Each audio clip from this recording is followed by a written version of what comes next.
Hello friends, कैसे हैं आप सब लोग। आई होप आप सब लोग ठीक होंगे। तो welcome to my YouTube channel the nursing notes. तो आज की वीडियो का हमारा टॉपिक है ब्रोंकियोएक्टासिस। ठीक है, ब्रोंकियोएक्टासिस क्या होता है? इसको हिंदी में कहा जाता है श्वास नली का विस्फार। ठीक है, हमारी जो श्वास नली होती है, जो क्या जिसको क्या बोलते हैं, विंड पाइप बोलते हैं, उसमें क्या हो जाती है, विस्फार हो जाता है। विस्फार मतलब कि जो एयरवे होती है ना, वो डायलेट हो जाती है, उसको विस्फार कहा जाता है। तो चलिए हम आगे पढ़ेंगे। सब कुछ आपको इस वीडियो के अंदर कवर करवाऊंगा, ताकि आपको एक एक डाउट मतलब सब कुछ क्लियर हो जाए। ठीक है, तो जो बीएससी नर्सिंग सेकेंड ईयर है, उसमें हम मेडिकल सर्जिकल नर्सिंग फर्स्ट पढ़ रहे हैं, और यूनिट थर्ड है जिसका नाम है प्रॉब्लम ऑफ रेस्पिरेटरी सिस्टम, जिसमें आज का हमारा टॉपिक है ब्रोंकियोएक्टासिस। तो चलें बिना किसी देरी के आगे बढ़ेंगे, और सबसे पहले हम पढ़ेंगे ब्रोंकियोएक्टासिस का इंट्रोडक्शन। क्या होता है ब्रोंकियोएक्टासिस? तो bronchiectasis is a chronic is irreversible condition characterized by abnormal or permanent dilation of bronchi and bronchioles due to repeated infection और इन्फ्लामेशन। ठीक है, ब्रोंकियोएक्टासिस एक क्रोनिक और इनवर्सिबल कंडीशन है, इरिवर्सिबल। ठीक है, क्योंकि ये रिवर्स हुई है, इरिवर्सिबल कंडीशन है जो किससे कैरेक्टराइज हुई है, abnormal and permanent dilation of bronchi. ठीक है, जो ब्रोंकाई हो और ब्रोंक्यूल्स जो होते हैं ना, वो परमानेंट डायलेट हो गए। परमानेंट मतलब उसमें इन्फ्लामेशन आ गया या इन्फेक्शन हो गया है, उस कंडीशन से क्या हो रही है, एक कंडीशन कोज हो रही है, उसका नाम है ब्रोंकियोएक्टासिस। ठीक है, ड्यू टू रिपीटेड इन्फेक्शन और इन्फ्लामेशन। ठीक है, हमारे जो लंग्स हो रहे हैं उसके अंदर रिपीटेड इन्फेक्शन और इन्फ्लामेशन कोज हो रहा है। ठीक है, देखो मैं आपको बता देता हूँ, जो हमारा हेल्दी एयरवेज होती है ना, वो ऐसे होती है। ठीक है, इसमें क्या होता है, नॉर्मली अच्छे से एयर पास आउट हो जाती है, लेकिन जो ब्रोंकियोएक्टासिस जो कंडीशन है नहीं, उसमें म्यूकस जमा हो जाता है।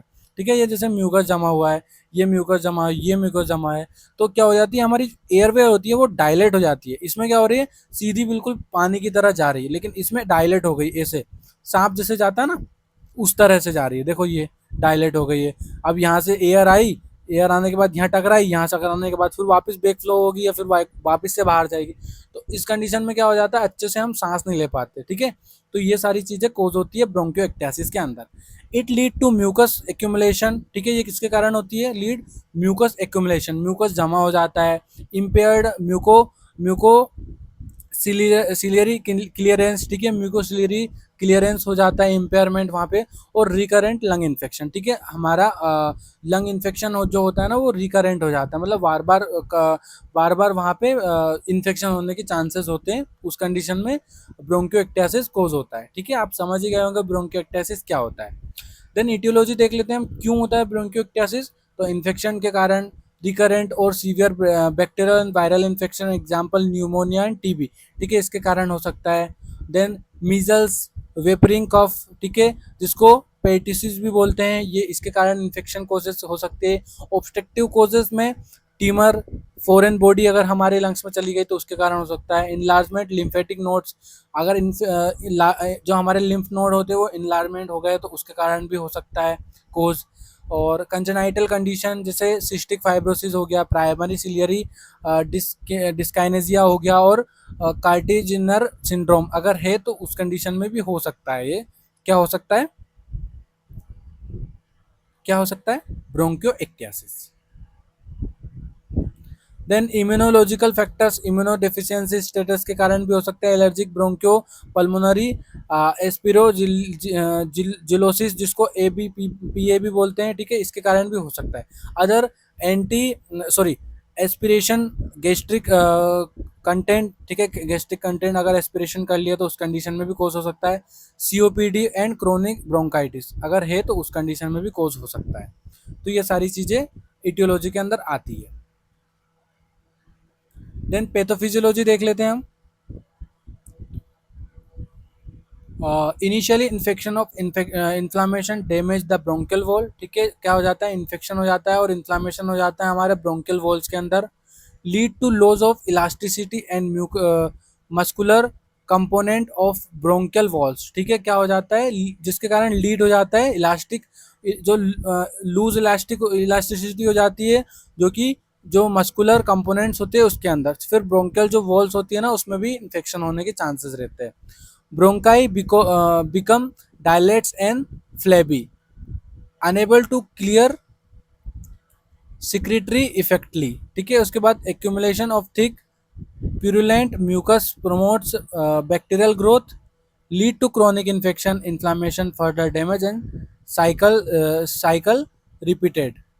Adjacent lung tissue may be also be affected, hypoxia, ventilation, perfusion और मिसमैच। ठीक है, देखो सबसे पहले क्या होगा, हमारा जो ब्रोंकियल वॉल्स होता है उसमें इन्फ्लामेशन या इन्फेक्शन हो जाता है, जिसके कारण ब्रोंकियल वॉल डैमेज हो जाता है।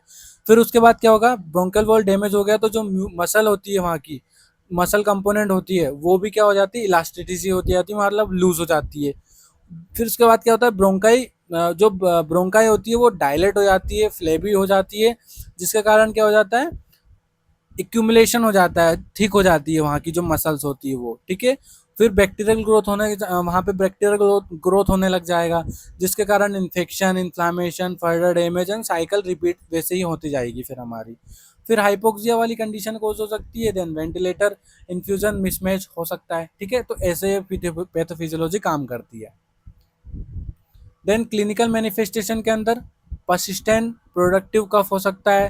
ठीक है, मॉर्निंग में कोपियस पुरुलेंट स्पूटम देखने को मिल सकता है, स्वेलिंग हो सकती है, हेमोफिसिया ब्लड इन स्पूटम, स्पूटम के साथ ब्लड आ सकता है, रिकरेंट चेस्ट इन्फेक्शन हो सकता है, क्रैकलेस एंड विजनेस ऑफ अस्कल्टेशन। ठीक है, अस्कल्टेशन जब डॉक्टर्स करेगा तो क्रैकलेस जैसी आवाज़ आएगी, विजिंग जैसी आवाज़ आएगी, और क्लबिंग ऑफ फिंगर्स हो सकता है, फटीग एंड वेट लॉस हो सकता है, शॉर्टनेस ऑफ ब्रीथ हो सकती है, चेस्ट पेन हो सकता है।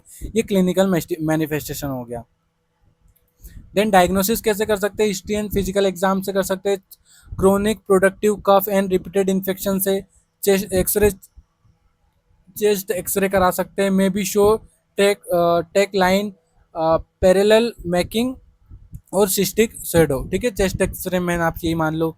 हाई रिसोल्यूशन सीटी स्कैन करवा सकते हैं, गोल्ड स्टैंड हो सकती है, स्पूटम कल्चर करा सकते हैं, पल्मोनरी फंक्शन टेस्ट, ब्रोंकियोस्कोपी करा सकते हो, ब्लड टेस्ट सीबीसी वगैरह ये सब कुछ करा सकते हैं, डायग्नोस कर सकते हैं। ठीक है, देन ट्रीटमेंट के अंदर मेडिकल मैनेजमेंट में एंटीबायोटिक देंगे, ब्रोंकोडाइलेटस एंटीबायोटिक्स ओरल आईवी दे सकते हैं इन्फेक्शन कंट्रोल के लिए, लाइक एमोक्सिलिन, सिप्रोफ्लॉक्सिन। ब्रोंकोडाइलेशन के अंदर रिलीव एयर वेस्ट ऑब्स्ट्रक्शन जैसे सल्बुटामोल हो गया।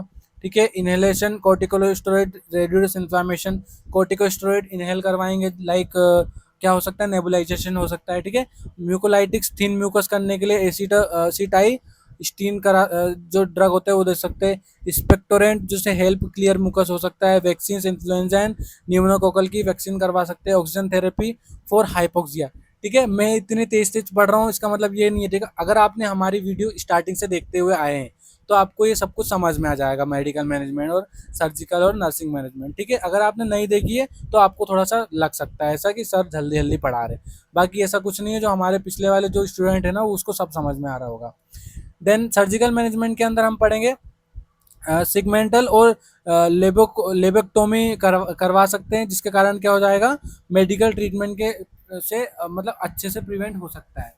देन न्यूमोनो नेट्रोमी करवा सकते हैं, रेयर इन सीवियर केसेस, और इम्बलाइजेशन फॉर मैसिव हीमोप्टियासिस। ठीक है, डाइटरी मैनेजमेंट के अंदर high protein high calorie diet देंगे टू प्रिवेंट वेट लॉस के लिए, adequate hydration to loose mucus. ठीक है, एडिक्वेट हाइड्रेशन करवाएंगे ताकि जो म्यूकस है वो लूजन हो सके, विटामिन सप्लीमेंट देंगे स्पेशली इन क्रोनिक इलनेस में, avoid foods and cough bloating can where dyspnea. ठीक है, फूड्स जो होता है ना वो जो जंक फूड वगैरह हो गया उसको अवॉइड करवाएंगे, ये सारी चीज़ें डाइटरी मैनेजमेंट के अंदर आ जाती है।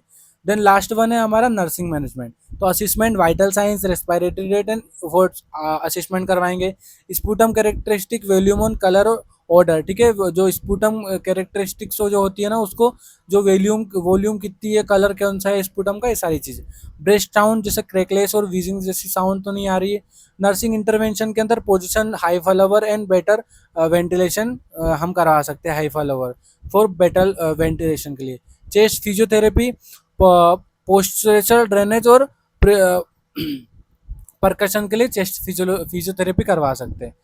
Teach effective coughing technology. ठीक है, teach effective coughing techniques, incentive spirometer and promote lung expansion, administration indication antibiotic and bronchodilators, hydration enthalpy and encourage oral fluids, ये सारी चीज़ें हम दे सकते हैं, मॉनिटर ऑक्सीजन थेरेपी। ठीक है, ऑक्सीजन थेरेपी तो देना ही है क्योंकि जो म्यूकस है उसको थिन बनाना है।